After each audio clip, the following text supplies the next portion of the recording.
The 15-Point Plan is part of the Win, Make, Give podcast network.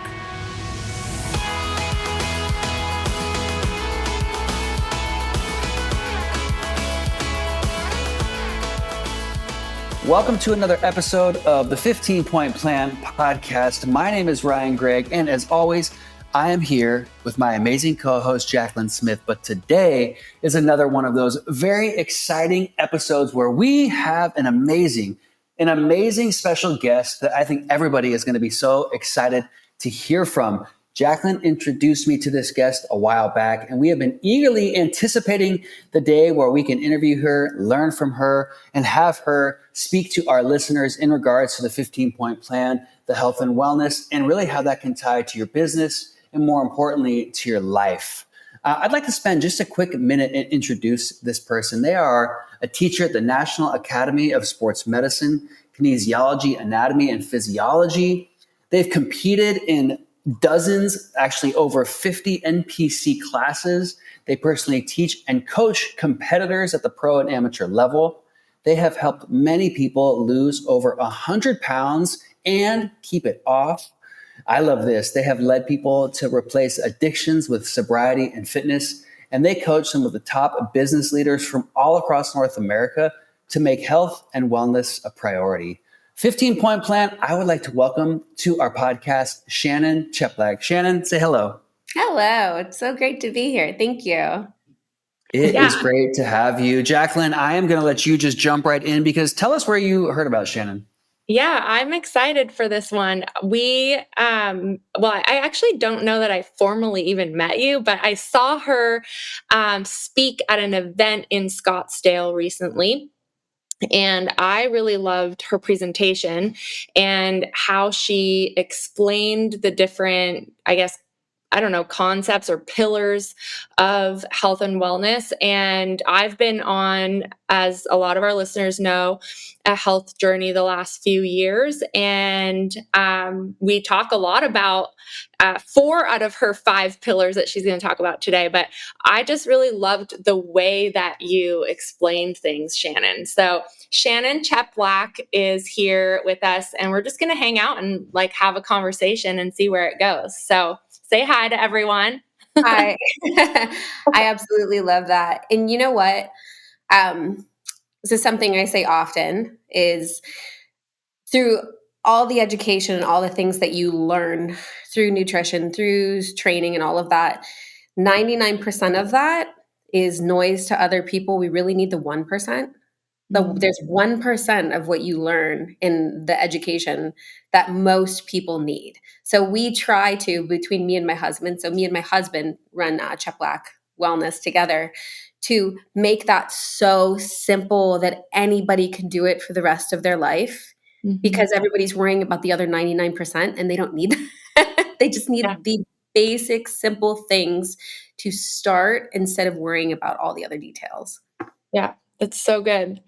So tell us, I guess, what are the 5 things? We could start with that, unless there's something you need to kind of line up before we go into those. But no, I mean, really, there's 5 things that matter. That's why I say simplify it. Yeah. Because you don't need all the other things if you can't even do the first thing. And all of the things are in order of importance in anything you do in your life. And you can relate any of these things to your business, just having standards to start from. The first is your mindset. And then the second, we'll go into each of these, what they mean. Mindset, nutrition, again, in order. The physicals, which includes sleep, strength training, recovery routines, things like that.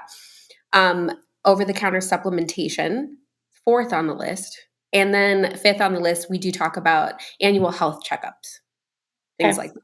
Mm-hmm. Yeah. So when you talked about the mindset one, I think that one's the most exciting to me because I talk a lot about mindset in business. And it was interesting because a lot of the things that you shared were things I share in business, but for so many years I struggled to apply them to my own health. And I've noticed that a lot with people is even on our team. Like some people, they've got their health maybe in check, but then they can't apply the discipline for some reason as much in business, or it takes more work and accountability, or vice versa. And I was the vice versa, where I was so disciplined at work. I felt like all my discipline was used at work or something. Like there's like only a finite amount of it. But I love the way you talk about mindset. And so let's just go into that. And yeah, we'll see where it goes. With that, you have to have a positive mindset. Like I said, I was saying earlier, I'm an innately happy person. You know what I mean? But happy and having a positive mindset are like two different things. And understanding that when you're thinking about a task, say whether it's work or training, or the food that's put in front of you, or, I'll get into nutrition, tracking, logging food, any of those details.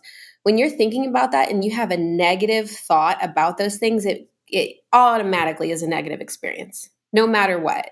So the power of the words that you use around things, because I'll correct words. Oh, I guess I have to do this today. I'm like, no, you get to. Mm-hmm. You get to, you don't have to. We don't have to do anything. We get to. We are physically able and capable. Some people, all they wish for is the physical ability to go train. Like, it's such a great thing that you get to move your body. Like, that's a gift every day. Or that you have the means to choose the types of foods that you're putting in your body. Like, so if we change around that it's a punishment and we make it a positive thing that you're actually doing something good for yourself, then everything else will fall along with that. So that's one thing I work on every day with people and it's not even like positive affirmations. It's actually diving in and doing the work and figuring out why you feel this is negative. Is it somebody that you have around you that's creating that for you? Do you need to change your environment? Do you need to change your friends? Because it affects it. So yeah, mindset can make or break anything you do around anything. So that's why it's the most important. And that's where I find most people even fail so early, is because their mindset was off. Right. So what do you do when let's say you get a new client and they've got like some mindset stuff? Because I'm sure we all do. That's why we're in that situation, right? Mm-hmm. So what are some of the things that you do to help them work through and identify the areas where they need to shift their thinking? Well, usually I look at the words that they're using around things, and it just depends. I was on a discovery call the other day and I had to correct words. I better eat everything I can this weekend because I'll never get this again. And I was like, whoa, that's not it. This isn't a punishment. This isn't, you can have foods, so we don't want to go so overboard one way where we're almost counterproductive the other way. But I let people know that things aren't a life sentence. Life is always changing. I'll meet you where you're at. It's just like positive, soft words to use. And somebody might be like, oh, you're being too nice. I'll always ask people how they want to be coached first, because you can get this or you can get a little bulldog, like whatever motivates you as a person, because everybody's different. Yeah. Even with me, I find in like when I'm being coached, don't be too nice to me, because I'm like just naturally a leader. Don't be too nice, because I will just like run with that. Like you gotta just be a little stern, not mean, but stern. So one, it's different for every person. Some people like it when you're rude to them. They need it, and they'll tell you, no, tell me I'm being a little bitch. A little too, yeah. I was like, can I say that? Tell me I'm being a little bitch. Tell me, Shannon. Tell me what I'm actually saying. Use the words and tell me what's going on. So, and then some people you really need to dive into why they're talking that way. I've had other people at events where I call in the crowd and I say, hey, what did I do for you or whatever? And someone was like, you can identify through a text whether I'm being fussy or not. Like what, and ask me, because some people just need to be asked. Right. What's going on that day? Some people just won't tell you. You need to ask them. They'll never tell you. So it's diving into, I'm gonna get a little off there, but it's diving into each person because everybody needs something different. And Yeah. honestly, a lot of that comes from people's emotional things around food, or it comes from something else that happened to them, not food, Yeah. not training. There's something deeper that we probably need to uncover that's going on. Yeah. So I really like, people will tell me their deepest, darkest things, but then we move from that. Yeah. Yeah. That's really good. Okay. I Anything else? imagine, I got to jump in. I imagine when they tell you those deepest, darkest things is where the biggest change then happens, because they've now unlocked that and you've heard that, and now you know what's most impactful to them. Is that kind of true? Like once they've told that and put that on the table, is it go time from there? Oh, yeah. It makes all the difference because there's something looming over them. There's a reason why. There's always a reason. When you develop emotional maturity, you're never mad at what someone else did to you or said or any of that. You're wondering what happened to them for them to act that way, you Mm-hmm. know? So I find that's a huge thing. I'm going to get so philosophical here, but that's a true sign of never feeling like someone is doing something to you. You're looking at them and saying, well, what in that person is preventing them or made them, or, they need help with something else. So once you can get to that point, like being a coach, it, people think it's just about sending a diet and a workout plan. That is not it. This is emotional stuff that people go through, especially if they spent their entire life being overweight and they still identify with that human. Mhm. So, or at anything. But I find that in creating the right mindset is changing your identity. Mhm. Like they say, dress for the job that you want. If you want to be a fit and Mm-hmm. healthy person, you need to identify with that, not be scared of that person. Yeah. Yeah. For sure. Um, we just went through Atomic Habits, the book, and he talks Mhm, about that in the book a lot, like that we build from our identity. And mhm, so that's why, so many times I could lose some weight, but then I would just gain it back because I didn't identify as someone that was a healthy person, that mhm, was like someone that was into health and wellness. And even doing this podcast on the 15-point plan for the last couple of years helped me reinforce this new identity that I was building, because I can't, go on a podcast. Well, I guess you could, but I'm mhm. not going to go on a podcast and talk about health and wellness and not apply these principles in my life. So it Yeah. helped me reinforce that. And Mhm. it's just kind of like wild that I'm even doing this podcast, not I so mean, much for that guy, Ryan. I don't think it's wild. Like you said, it's so good to, when you want to change that part of yourself, the Mhm. mindset, and you have to surround yourself with that. Yep. Like, if I want to be sober, fit, and healthy, I'm not going to surround myself that with people that are excessively drinking, Mhm. partying, staying up all night, eating whatever, like eat whatever, and Yeah. not training. Like, I'm just not going to do it. I don't identify with them. Mm-hmm. Right. I don't. We don't have anything in common. But if you surround yourself with it enough and it's repeated with you enough, then you start to creep over into that. Yep. So it's really good to, one, if you don't have anybody like that in your life, you've got to be the first. You've got to be the leader. And that goes back to mindset, because if you are not enjoying your journey, nobody else around you is going to want to do that. They're not going to say, "Oh, look at that person. I want to be like them." If you hate it, especially if you have children. That's we talk about generational wealth, but we need to talk about generational health, because Mm-hmm. So most good. of these things are learned behaviors. They're Mhm. not just, it doesn't just happen. The kid doesn't wake up, they learn and they watch. And if they say, "Oh, my dad and mom are fit and healthy and they do really well in their business and they love each other and they're doing all these things, I want to do what they're doing." Yeah. That's normal Generational to them. Being health. healthy is normal to them. Being successful in business is normal to them. And then they strive towards that normality instead of the opposite that I imagine a lot of your clients and a lot of people have the reality of what's normal is just eating the food that we come across and the food that tastes good, and finding ourselves in this place where we don't even think about that mindset because it's just normal to be what the average American eats, right? Yeah, and I challenge that. Like I said, I don't like to get too try to say everything in a curious way. But I mean, if you look at statistics over the last 20, 25 years and how things have changed, the types of foods that people eat because of convenience and all of those other things have changed.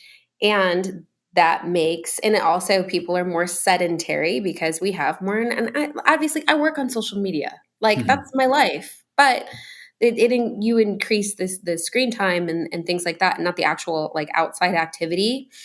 So over the years, yes, people are gaining more weight. They just are. And it used to be normal going back to food, like eating meat and vegetables and like a starch for dinner. That's what you had every day. That's just what you ate. Yeah. So quote unquote, people, when they start like doing a plan, a diet plan, they're like, well, I just want to eat normal. And I'm like, what is not normal about eating whole foods? Like that's normal. That's what's normal. The other stuff is not. But try to like, I'm like, I just want to challenge you to thinking eating a box of donuts every day is not normal. So I want you to just give your body nutrients. That's what it needs. Right. So that brings up point number 2, right? Is nutrition. So once we get the right mindset, right, Jacqueline, like, okay, I am this way. I am healthy. I am fit. I use those positive words like you talked about. What's a nutrition step look like for you? And where do you see most people needing the most help on that first step on nutrition? Nutrition, if I could do anything for anyone, if I could say do one thing for your health and fitness, I would say prep your food. That changes everything. Even just having food available. That's like instead of it's such a simple concept, but it is the hardest one for anyone because food is 24 hours a day. Strength training is an hour, cardio might be, whatever you choose, 30 minutes to an hour, whatever you want, taking a walk or whatever. Food is 24 hours a day. So that's why it's the hardest thing for everyone. We celebrate with food. We mourn with food. We self-sabotage with food. Like we do all of these things surrounded by food. So when you have healthy foods available and that's what you have in your home and you only have that, it's a non-negotiable. I'm going to have these staple foods in my home and I'm going to have things prepared. That's what changes everything because what happens is people will just reach for what's convenient and it's typically not the best option. Or if they're just starting and they don't have foods prepared, what's convenient is they're so used to going on like say a DoorDash or going to a fast food or something and going to an old thing that they used to have that was not probably the best choice, So that's the first. The game changer is having foods prepared. Whether you're going to cook it or you're going to have a meal prep service do it, meal prep is not expensive. It really isn't. People will say it's expensive. I'm like, that kale salad from Chick-fil-A is more expensive than this food prep. I'm going to tell you right now. So that's the number one thing because it's the biggest thing people struggle with is that like having food ready, but also their relationship with food. Yeah. So I don't know if this was in Scottsdale or maybe on Facebook or something, but you said food is what you eat. Nutrition is what you eat, but it's also what you don't eat. Yes. And so when people work with you, is it like, are you a cheat meal person or a not cheat meal person? I don't believe in that word. And that means that it's planned high calorie days. It's not a cheat. Cheat means it's bad. Oh, I love that. I don't like the word cheat because that means you're like doing something wrong. Yeah. Cheated. Like it's innately, it means you're doing something wrong. We plan high calorie days. Okay. Or plan in, I'm really big on, because like you said before, like I've coached anywhere from like, moms to business owners to professional athletes. There's levels for everything. If you have a professional athlete goal, get your cheat meal out your head. Like you don't need that. You got your professional athlete. I'm just saying like for the everyday, the problem is the everyday lifestyle person tries to look at these extreme things, and that's not going to work for you long term. It does not. You're going to fail. I love the 80-20 rule. 80% of the time, we just have these wonderful, like colorful whole foods. And then if you want that donut that has like bacon and maple on it, we're going to maybe have that once a week or twice a week, and we're going to plan it. Yeah. So I'll do like calorie cycling with people, which I find is what's best for people who have those like cravings or like, oh, I just can't. Because there's some people, you give them a plan, they'd eat dirt. Like they'll be like, I'll do whatever you tell me. I'll just do it every day. They're just a robot. That's rare. That is not everyone. So I believe in flexible dieting. Number one, in flexible dieting is we are going to give your body the macronutrients and the micronutrients that it needs, but we're going to still leave room for you to maybe have some planned higher calorie things that you enjoy.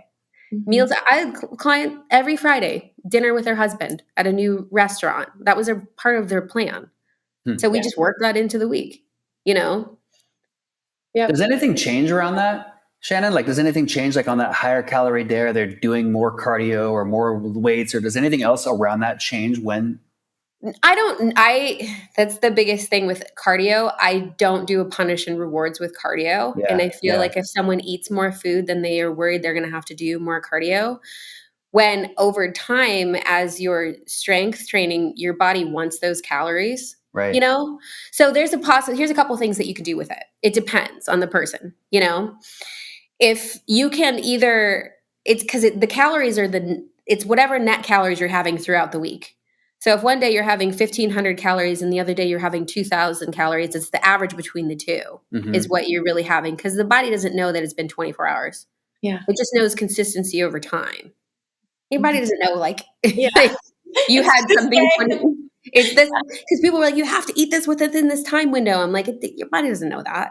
Like it's just going over time and it's adding things up. Yeah. So there's two things we can do, and it depends on the progress. Because sometimes when I give someone a high calorie day that's planned, all of a sudden they're having more progress because somebody was a sneaky snacker before that. I call it a little sneaky, like, oh, a handful of nuts here. It's true. It happens. Yes. Or maybe they're not strength training like they should be because they're not having enough intake. Yeah. Or maybe they just need the serotonin and it calms their body down. It makes them happy. There's so many things that can go into a high calorie day that like it's and every plan I do is so custom because every person is different. Nobody is on the same plan ever. Every person's body and how they react to foods and food timing and stuff like that is different. So if you're someone who, say, once or twice a week has this thing that they super love, we just plan that in on those days, give a little high calorie day, and then I get the data of, do we need to adjust anything else? Because if sometimes it just works when you give someone more calories because of, like I said, they might be their cortisol levels might go down. They might feel happier. They might sleep better. They might be less hyper food focused. Like there's all these things that can happen with it. That makes sense. Okay. Physicals is next, right?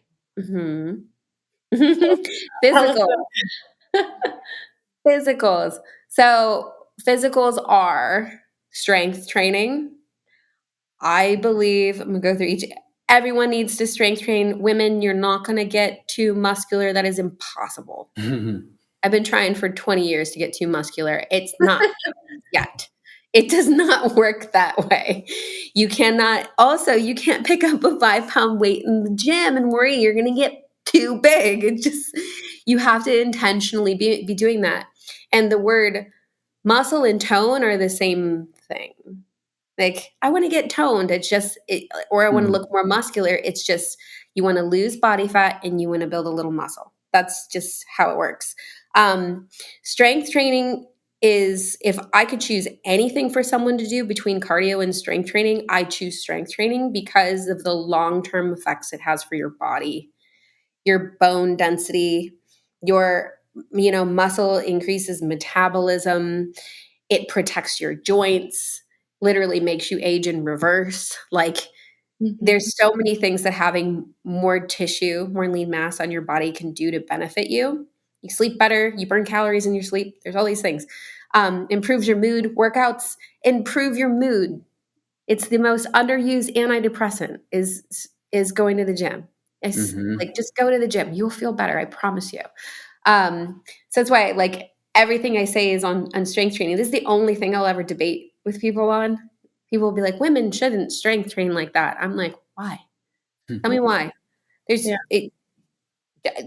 just because of why? No, just tell me why. They just don't have a reason. They just don't think they should, because it's like an old thing. Women did like cardio classes and men used weights. Right. There's even separate parts in the gym.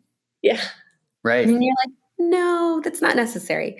So yeah, that's my soapbox I stand on, is strength training. After that, then we go to your cardio. Yes, I like cardio. I believe everybody should have at least 5 days of 10,000 steps a day. Cardio is great for digestion. It is good for your health. This is just basic movement. Motion is lotion for your body. So I just want you to move. If you are at a sedentary job, get a walk pad. Just do it. Just get a walk pad. It's so good for you. Like, just take a little walk, and they're like $150. And You know? use it. Right? And use it. We would walk outside, and then this summer, because we're in Las Vegas, just got so incredibly, like, just so incredibly hot. So we're like, let's just get a walk pad for the house. And we got one. I love it. Yeah. And it's really good after you eat, especially if you're somebody that has problems with like insulin or glycemic response or digestion or diabetes, any of those things, to walk for 10 minutes. It really helps your body with the food and how it processes it after you eat.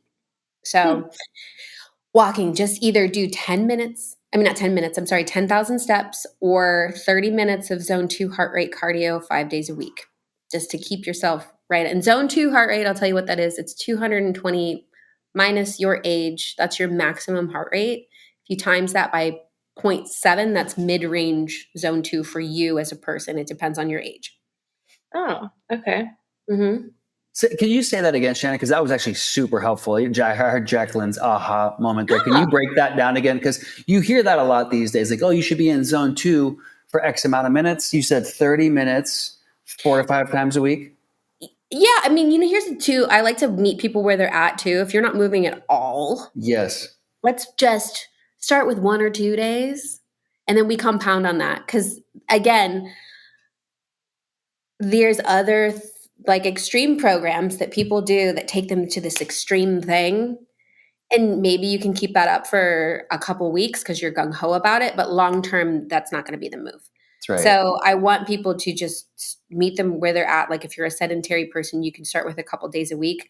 But if you're really going to go for it 5 days a week, 30 minutes of zone 2, and that is 220 minus your age, that is your maximum heart rate for you. And then you times that by 0.7, that is mid-range zone 2, because there's a range of your heart rate for it. Yeah. So I like people just to sustain that mid-range, and it's literally a brisk walk. Yeah. That's a good place to be. Just walk briskly for 30 minutes. About 123 for me would be my zone 2 then. Yeah, makes sense. Yeah, it's like a brisk walk. Yeah. Doable. It's doable. And I like how you said you meet people where they're at. When I do, every client gets a discovery call, like a very in-depth call where I take notes and and first tell them just exactly what I would have them do first before they would even like come work with me. Because if we don't agree on what should be done, then that's okay. It's just, I have different beliefs maybe, and that's okay. And I'll give you all of it. Contribution is the best thing that you can do. And then we'll just go. But if once they do start working with me, if they are a very, very sedentary person, and just even the thought of like going to the gym is frightening, I say, let's get a bench and some dumbbells for your house. Mm-hmm. And we're going to start there where it's not so scary, where you're most likely, that's one of the questions, where are you most likely to work out? Where are you going to win? Because we need to create some wins for somebody that is insecure about this or has failed before, or, like, you have to create wins or else they just identify it with failure. And through winning, through doing something that's challenging, then we're going to build that confidence. And then they're going to be like, okay, now I can do this. Or now I can go to the gym, or I got a tonal from my house, or, moving to that next level. And it all goes back to mindset. Like too many people are, the gym is scary. I said, why? Why is it scary? Everybody there is super nice. Just ask them for help. I promise you it's not, but they just think it is because it's just not they've never done it before. So yeah, so that's cardio. And then another thing, sleep. Oh, you agents, brokers, whoever's listening to this, you need to get some sleep. It's true. Wild. Sleep is what keeps you alive. Like once I track, again, I'm a data nerd. I track everything. I track my sleep and all the stages of my sleep because I'm very interested in seeing what activities or what happened or what's going on and how it affects it and how much you're getting on average. I want you to minimally get 7 to 9 hours a night is great. When we start getting less than that, that's when we start having issues. Yep. It will affect so many different things in your life. So sleep is super important. We need to sleep. Recovery days. I don't want anybody going to the gym 7 days a week. I want you to have 2 full rest days. Your body needs to rest and digest, and you'll find that you have better progress when you recover better. And there's always a debate on ice baths and saunas and this and that. If it's something you love and you feel good doing it, I don't move anyone away from it.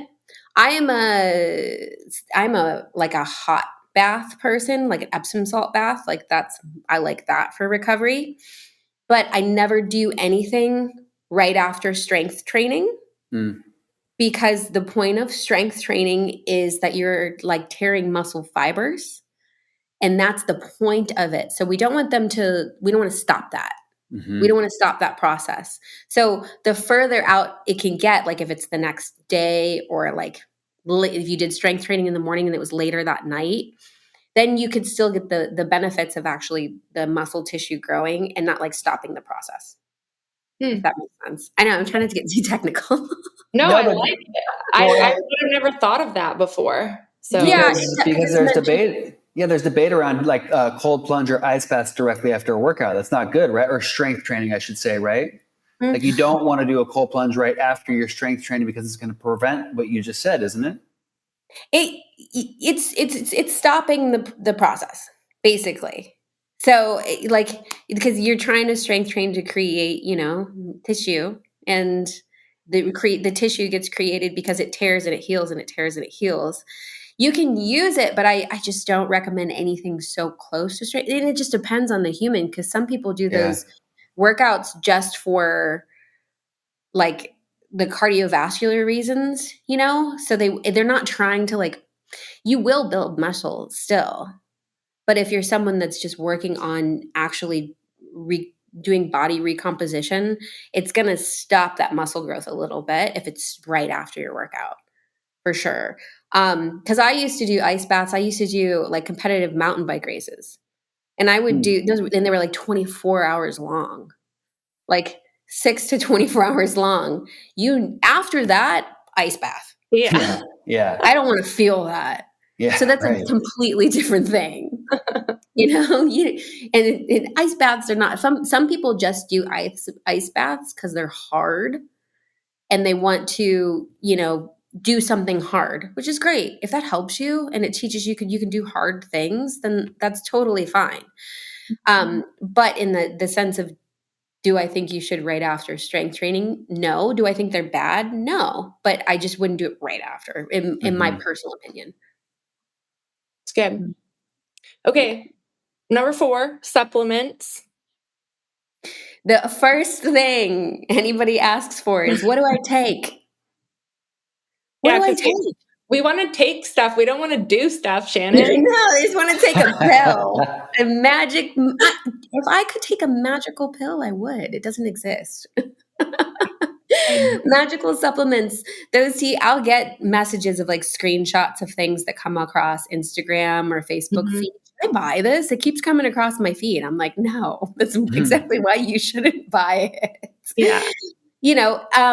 Supplements are meant to supplement something you're missing, Mhm. something you're not getting, like from food and lifestyle choices alone. Like you're not sleeping well, take magnesium, or you're not digesting food well. It also helps with that, or a digestive enzyme or something like that. But it's not meant to like fix it. You still have to do the other things. Right. It's it's to support things that you're missing. Caffeine is a supplement. These people don't realize like it's a supplement. Like, nicotine can be a supplement. Things like that. Like it's protein powder is a supplement. Electrolytes are a supplement. I do recommend electrolytes for everyone, unless you have some sort of weird medical issue. Not so weird. I don't want anybody to think I'm saying they're weird. Unicorn medical issue where it affects you and you can't take them, which Yeah. some people do. Mhm. But there's a difference between drinking water and hydrating yourself. It's two different things. We want to make sure that hydration is actually getting into your body. Salt is a supplement. Mhm. You can use salt to supplement and get, things into your body because it's not actually going into your body if there's nothing to absorb it. So what we do first is I'm like, hey, let's do the plan and do the exercises and start doing cardio because maybe miraculously you'll need nothing after you do those things. After you make the lifestyle changes, after you actually start eating foods. I've had women that were going through menopause and different things, and they're like, I thought this was the end of my life. And then I just realized I was just eating things that didn't support what I was going through. Yeah.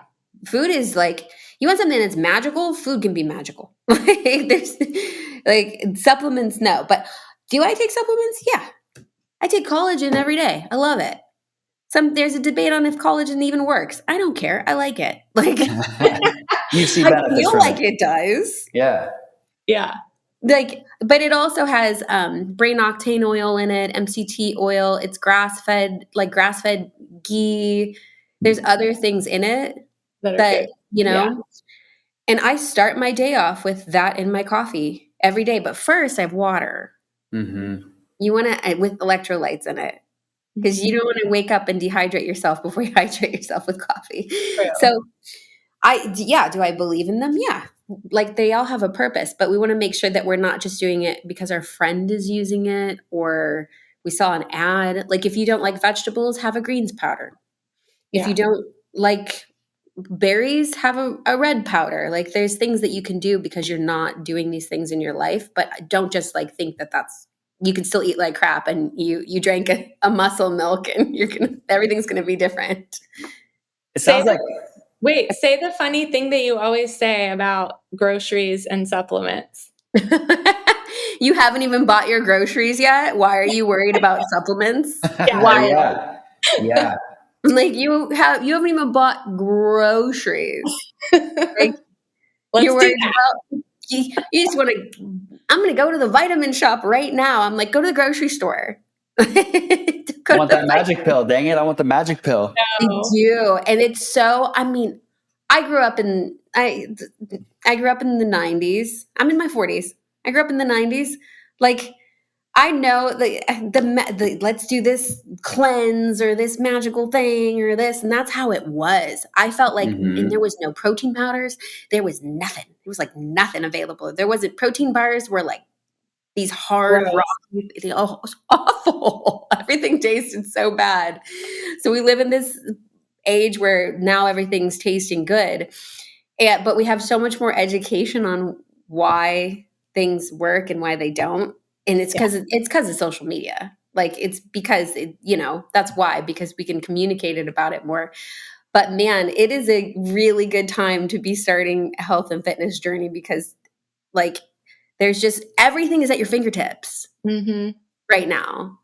So yeah, again, eat the food first before you buy the pill. Yeah, I love that. That cracked me up when you said that. But it happens. Can I Yeah. ask a question about supplements? Shannon, it sounds like electrolytes are one of the most commonly used supplements that you recommend. In your experience and with your clients, what's one of the most commonly not necessary supplements people think they need to take or add? Oh man. I don't want to like demonize anything. Not necessary. I mean, it's usually some random like pill or something that pops up on like Instagram because everything has a place. So I want to say like it's something that people, because we kind of set people up so they don't think that, if that makes sense.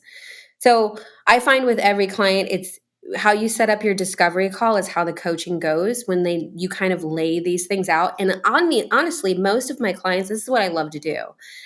I put out so much free advice and I like through email or social media or whatever that people know me and that when they're coming into my coaching program, they're almost quoting me already, you know? So they know how I like have the stance I have on things. So it usually does not happen to where like, oh, hey, I need this random thing. Usually it's the like they won't ask about it. I'll find out later. Did you do something different? And they're like, oh, I just started taking this powder my friend had, but I can't name one where I would say, okay, it's not necessary because I set my clients up so it's not really a thing that happens. Makes sense. Yeah. You Okay. know? Makes sense. Okay. Last one. This is the one that I need to do better at. It's the blood work or the health checkup, right? The health checkups. I mean, you don't know what you don't know. And there's a couple things around blood work, and because people will either glorify, demonize like any type of medical intervention, but there's times where it's actually necessary. So, like I said, I always remain curious on everything.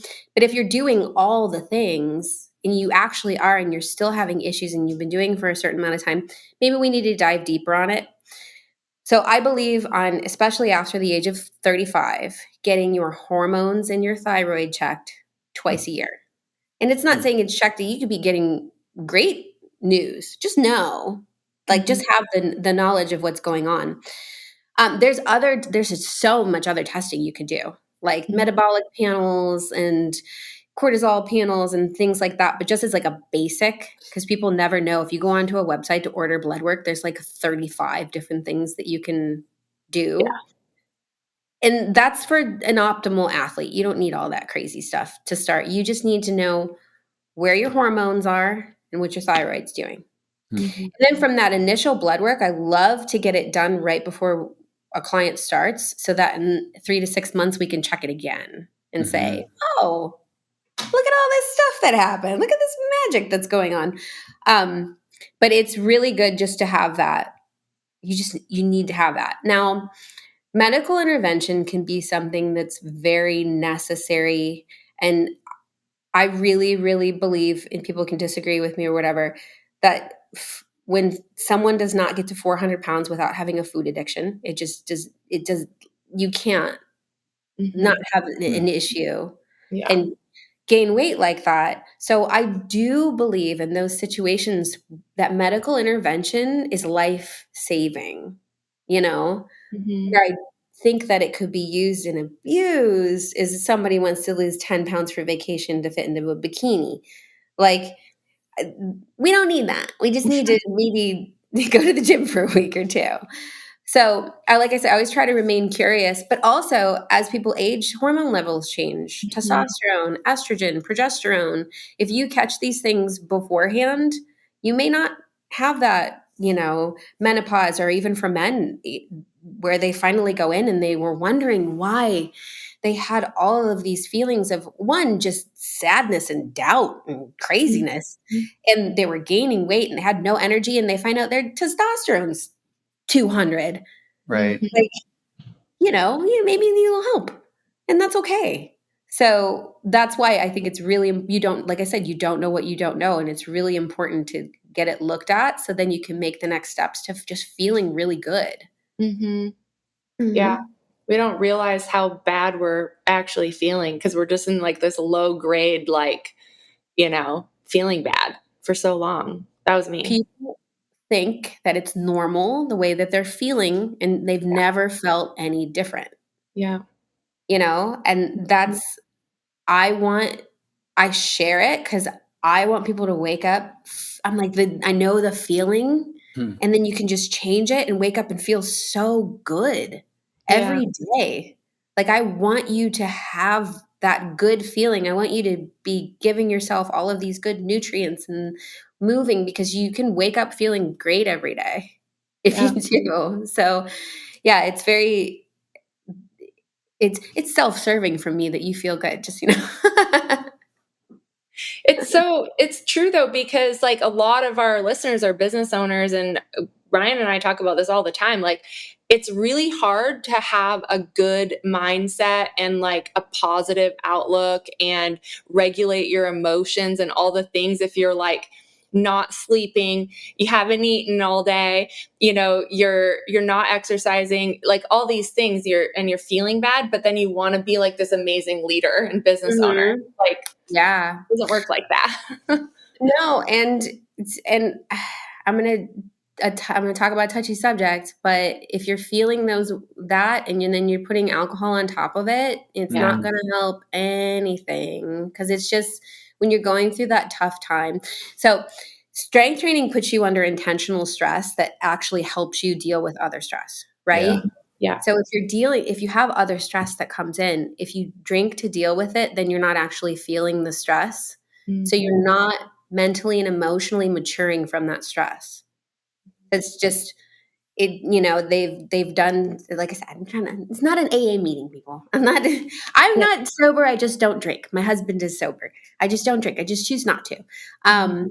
But when you say you're somebody who started drinking at like a young age consistently, like constantly through every stressful situation, those are meant to build you as a human, your mental and emotional and your stress tolerance.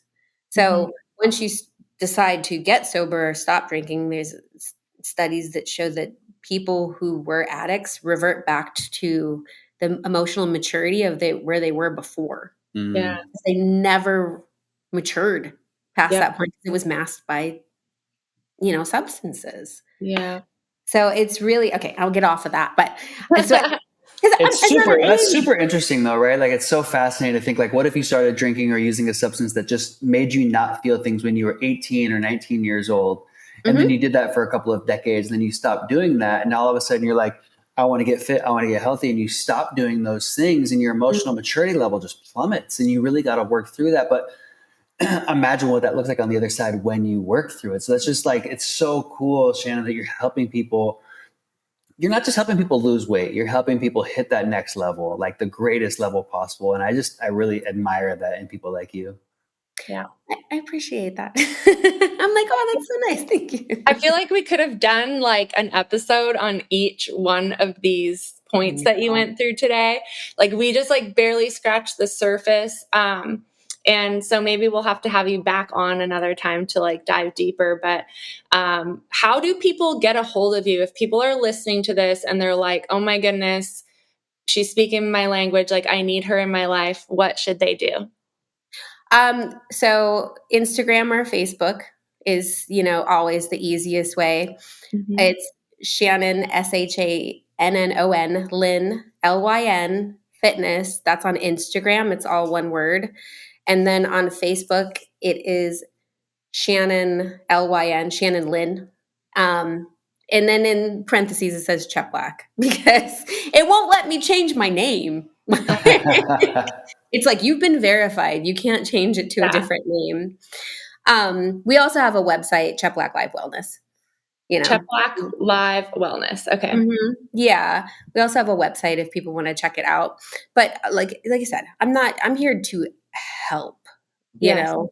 I know. So I if know you want you to are. That's follow, why we invited you to come on, because you are I here appreciate to that. help. Yeah. Thank you. And I would just say, like, to start, definitely go and follow her. You inspire me, and sometimes you post like meals and gives you meal ideas and things like that. So just like, if you're not even sure if you would want to work with Shannon, at least go follow her on social media. As a first step, and then just reach out to you if they do want to explore, have a discovery call, right? Yeah, and like I said, honestly, I love for people to actually get to know how I coach and who I am as a coach Yeah. first, so that they don't think that the thing with people and their health is they think I give you money, you make me better, and it's you give me money to tell you you have to do a bunch of work. It's Right. not a tangible product. It really isn't. Right. Like, it's not something that you just like you pay and then you get back. Yeah. So it's really interesting to then have someone bought in Yeah. to, and like I said, drink the Kool-Aid and understand, like, okay, I'm ready. Like, and then we'll go from there. So I love it when they consume everything first. For sure. I mean, I've become a fan just from that. So go follow Shannon. Thank you so much for being on today. This was really great. And I think it's going to help a lot of listeners. And yeah, go give Shannon a follow and go move your body today. That's right. Shannon, thank you so much for joining us today. I'm going to leave our listeners with a question that you brought up early in before we started recording, because you're actually really doing this. And so the question Shannon asked, and that has put her into this place of creating this massive 7-figure business in less than 2 years, is what would you really do if you could do anything?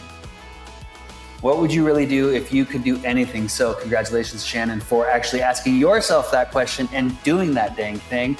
And thank you again for joining us. Thank you, everybody, for listening. 15-Point Plan Podcast. You can check all our past episodes at winmakegive.com. Bye, everyone. Bye, everyone. Hi, thank you.